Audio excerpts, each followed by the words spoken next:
Hello everyone. आज मैं आपको पढ़ाऊँगी फर्स्ट फ्लाइट बुक का पोएम डस्ट ऑफ स्नो, जो लिखा है रॉबर्ट फ्रॉस्ट ने। चलिए तो पोएम पढ़ते हैं हम लोग। उससे पहले मैं आपको ये पिक्चर दिखाना चाहती हूँ। Like in the picture you can see that poet is sitting under a tree. तो इस पोएम में दो चीज़ें बहुत इंपॉर्टेंट हैं। एक तो वो ट्री जिसके नीचे पोएट बैठा है, तो उस ट्री का नाम है हेमलॉक ट्री। हेमलॉक ट्री की अगर हम बात करें तो वो काफ़ी उसको कंसिडर किया जाता है कि वो बहुत पॉइजनस होता है।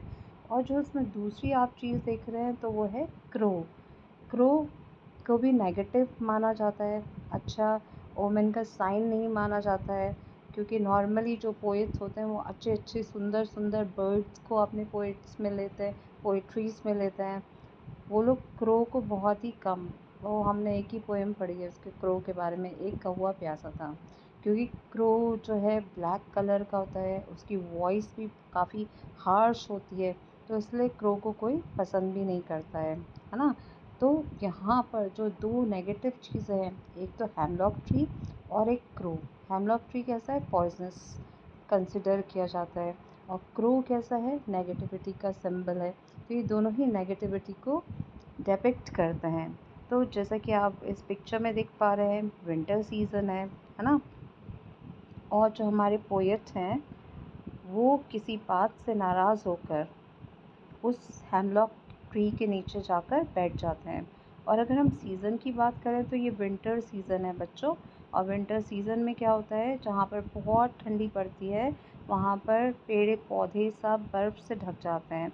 तो ऐसे ही इस ट्री पर भी क्या होता है, काफ़ी सारी बर्फ़ होती है और पोएट उसके नीचे बैठे हैं उदास मन से। उनके मन में काफ़ी नेगेटिव थॉट्स आ रहे हैं। ये हमें कैसे पता चलता है, पहले हेमलॉक ट्री से और फिर दूसरा क्रो से, क्योंकि ये दोनों ही नेगेटिविटी को रिप्रेजेंट करते हैं।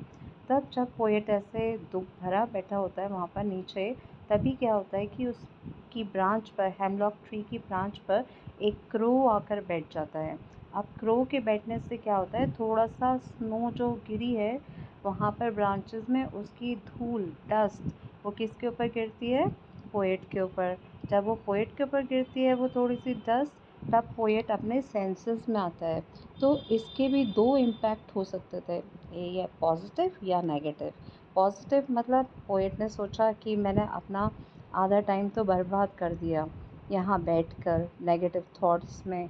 अब वो सोचता है कि अब मैं ऐसा नहीं करूँगा, अब मैं आगे जो मेरा दिन बचा हुआ है उसको मैं यूज़ करूँगा।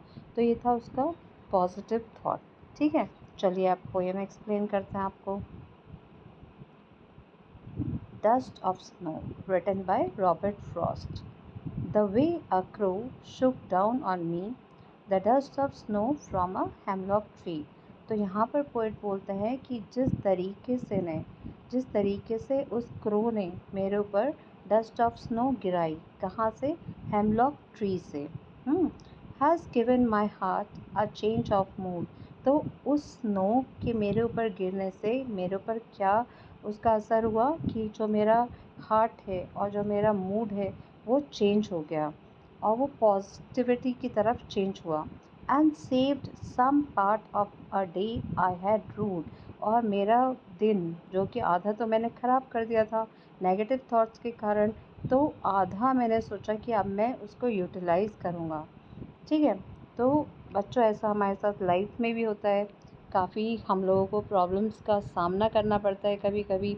तो उसमें हमें क्या करना चाहिए, हमें ऑप्टिमिस्टिक रहना चाहिए। ऑप्टिमिस्टिक मीन्स कि हमें पॉजिटिवली सोचना चाहिए।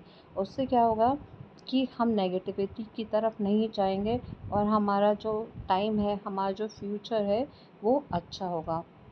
होप कि आपको ये पसंद आई होगी पोएम का एक्सप्लेनेशन। चलिए जल्दी से इसका राइम स्कीम देखते हैं।